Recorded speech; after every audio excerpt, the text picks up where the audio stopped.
అంటే పలానా డైరెక్టర్, పలానా హీరో, పలానా ఇదని మామూలుగా కూడా వాళ్ళు ఫోటోలు కూడా వేసేస్తూ ఉంటారు. ఈ హీరోలకి వాళ్ళకి తెలియకుండా కూడా వాళ్ళు ఫోటోలు వేసేయడం, రాజకీయ నాయకుల ఫోటోలు వేసేయడం. ఇవాళైతే కదా, మనం ఎవరి పక్కన నిలబడైనా కూడా వేసేయచ్చు. సో ఇక్కడ ఏంటంటే ఫోటోలు మాత్రమే అయితే బాధితులు నమ్ముండేవాళ్ళు కాదు. కానీ ప్లాట్కి తీసుకుపోవడం, మంగ్లీతో కల్పించడం 1-2 సార్లు, మంగ్లీ చెల్లెలతో వీళ్ళతో కూడా తిరగడం, శివ వీళ్ళతో కలిసి మంగ్లీ తమ్ముడు శివ తిరగడం, ఇవన్నీ ఒక బిలీవబుల్ అట్మాస్ఫియర్ని అయితే క్రియేట్ చేసాయి. మామూలుగా కూడా మనం అనుకుంటాం అమాయకంగా మోసపోయారని. అమాయకంగా ఏం మోసపోయినరు వాళ్ళు.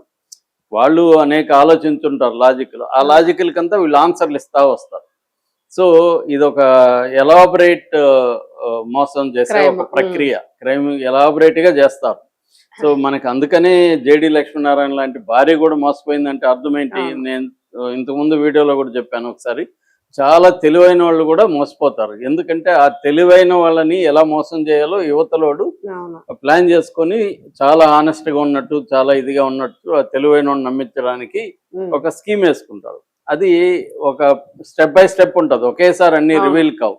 ఇక్కడ కూడా అంతే. ఇది ఒక రోజులో చేసింది కాదు, స్టెప్ బై స్టెప్లో చేసుకుంటూ వెళ్ళారు. సో ఈ ఒట్టిపల్లి తాండా అనే అతను ఆ ఒట్టిపల్లి తాండాలో ఉన్న వాళ్ళనే చేశాడు. రెండో అంశం, బాధితులే బాధింపబడే వాళ్ళుగా మారిపోవడం. అంటే విక్టిమ్స్ పర్పెట్రేటర్గా మారిపోతారు. అంటే ఇప్పుడు 10 లక్షలు ఇచ్చి మోసపోతారు. వాళ్ళు ఏం చేస్తారు, మళ్ళీ చాలా మంది ఇతను ఏం చెప్తాడు, నువ్వు ఇంకో 10 మంది దగ్గర వసూలు చేయి, నీకు ఇబ్బంది ఉండదు, నీకు గోవా తీసుకెళ్తా, లేకపోతే ఇంకా ఎక్కువ వసూలు చేస్తే థాయిలాండ్ తీసుకెళ్తా, ఇలాగ చెప్పి ఇతను ఏం చేస్తాడు, నేను కూడా ఇచ్చాను బాగానే ఉంది అది అని ఇంకో కొంతమందికి చెప్తారు. ఆల్రెడీ ఇచ్చినవాడు చెప్తున్నాడు నాకు డబ్బులు వచ్చిందని చూపిస్తారు.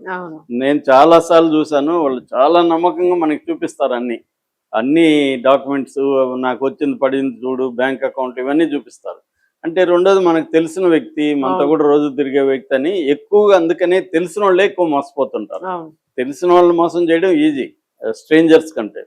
అలాగే చాలా మంది ఇతను ఏంటంటే ఆశ చూపించడం, నువ్వు 10 లక్షలు చేర్పిస్తే నిన్ను గోవాకి తీసుకెళ్ళి 4 రోజులు ట్రిప్పు, లేకపోతే థాయిలాండ్కి తీసుకెళ్తా. వీళ్ళ కల్లా కూడా థాయిలాండ్కి వెళ్ళలేని వాళ్ళు 10 మంది దగ్గర మోసం చేసి కట్టిస్తే థాయిలాండ్ వెళ్ళగలరు. సో ఈ స్కీములంతా కూడా ఇలాగా వాళ్ళ గ్రీడ్ని పెంచి, మనుషులోని ఆశను పెంచి చేయడం. అది చేసిన క్రమంలో మంగ్లీని అయితే చేశాడు.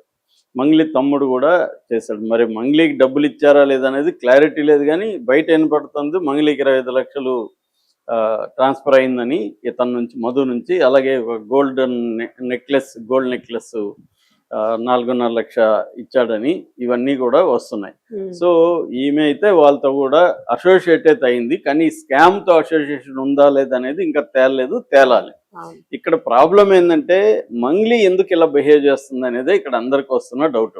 ఇప్పుడు ఎవరైనా కూడా వాళ్ళ మీద ఆరోపణలు వచ్చినప్పుడు, ఆరోపణలు చేస్తున్న వాళ్ళు బాధితులు కాబట్టి, పేదవాళ్ళు, మిడిల్ క్లాస్ వాళ్ళు కాబట్టి, వాళ్ళ తరపున నిలబడి తన పేరు ఉపయోగించున్న వాళ్ళ మీద కేసులు పెట్టాలి.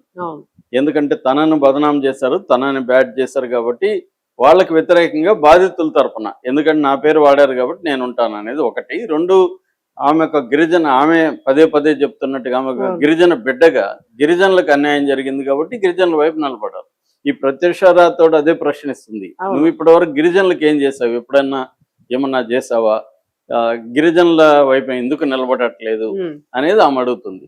సో అది వదిలేసి ఈ బాధితుల వైపు నిలబడుతున్న సుబ్బును బెదిరించడం, బూతులు తిట్టడం. సుబ్బు చెప్తున్నాడు కదా 30 కాల్స్ చూపిస్తున్నాడు, 30 కాల్స్ ఎందుకు చేసింది అంటే ఈమెకి ఏదో ఒక ఇన్వాల్వ్మెంట్ లేకపోతే ఈమె ఎందుకు ఇలా బిహేవ్ చేస్తుంది, ఎందుకు బెదిరిస్తుంది, ఎందుకు అందరికి ఫోన్లు చేసి నా తరపున మీరు ప్రెస్ మీట్ పెట్టండి అని చెప్తుంది.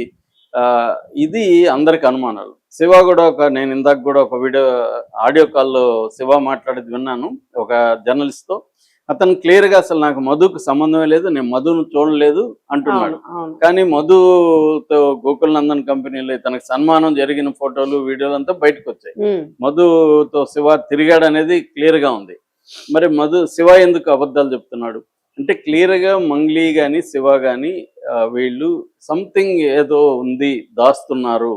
లేకపోతే ఓపెన్ గా వచ్చి బాధితుల తరపున కూర్చోవచ్చు, ఎక్కడో నిరాహార దీక్ష చేయొచ్చు, వాళ్ళతో కూర్చొని దీక్ష చేయొచ్చు, 1 డే దీక్ష అక్కడ పోయి ధర్నా చౌక్ లో నేను వీళ్ళ తరపున నిలబడుతున్నాను, బాధితుల్ని అరెస్ట్ చేయాలని పోలీసులు డిమాండ్. ఈమె కలవాల్సింది సజ్జనార్ని కానీ డీజీపీ కానీ ఏ యాంగిల్లో, సార్ మీరు నా పేరు ఉపయోగించుకున్నారు కాబట్టి ఉపయోగించుకున్న వాళ్ళని పనిష్ చేయండి, బాధితులకు న్యాయం చేయడానికి కలవాలి కానీ సుబ్బుని బదనాం చేస్తూ అడ్వకేట్ ని సుబ్బుని అరెస్ట్ చేయండి ఆ పాయింట్ మాత్రమే చేస్తూ మళ్ళీ మధుని సపోర్ట్ చేస్తున్నట్టు ఆ కంప్లైంట్ లో కూడా రాస్తూ, ఇది అందరికి ఇవాళ డౌట్ వస్తున్న దానికి మంగ్లీ బిహేవియర్ తప్ప ఇంకే కారణం కాదు. మంగ్లీ దీంట్లో ఇన్వాల్వ్ అయిందని ఎవరు చెప్పట్లేదు డైరెక్ట్ గా, కానీ మంగ్లీ బిహేవియర్ ఇన్వాల్వ్ అయిన వాళ్ళలాగా ఉంది. ఇన్వాల్వ్ కాకుండా తన పేరు వేరే వాళ్ళు ఉపయోగించుకొని చాలా మందిని మోసం చేసే, ఎందుకంటే ఇది 1000 కోట్లు అని కూడా ఇప్పుడు టాక్ వస్తుంది. మెల్లమెల్లగా బాధ్యతలు బయటకు వస్తున్నారు.